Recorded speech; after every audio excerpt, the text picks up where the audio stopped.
ব্যবস্থা করেছি। 2 জুলাই বৃহস্পতিবার থেকে শুরু হচ্ছে এইচএসসি ও সমমানের পরীক্ষা। প্রথমবারের মতো দেশের সব শিক্ষা বোর্ডে একই প্রশ্নপত্রে পরীক্ষা অনুষ্ঠিত হবে। প্রশ্নপত্র ফাঁস ঠেকাতে নেওয়া হয়েছে কঠোর নিরাপত্তা ব্যবস্থা।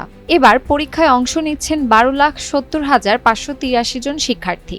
সারা দেশে 2,997টি কেন্দ্রে পরীক্ষা হবে, যার মধ্যে 145টি কেন্দ্র ঝুঁকিপূর্ণ হিসেবে চিহ্নিত।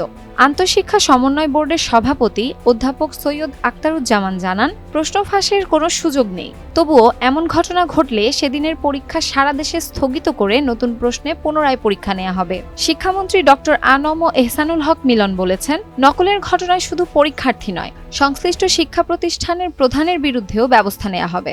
এবার লিখিত পরীক্ষা চলবে 2 জুলাই থেকে 8 আগস্ট পর্যন্ত, আর ব্যবহারিক পরীক্ষা শেষ হবে 15 আগস্টের মধ্যে। শিক্ষাবিদরা বলছেন, সব বোর্ডে একই প্রশ্নে পরীক্ষা নেওয়ার উদ্যোগ ইতিবাচক, তবে প্রশ্ন ফাঁস রোধ এবং সব বোর্ডে একই মানদণ্ডে উত্তরপত্র মূল্যায়ন নিশ্চিত করাই সবচেয়ে বড় চ্যালেঞ্জ।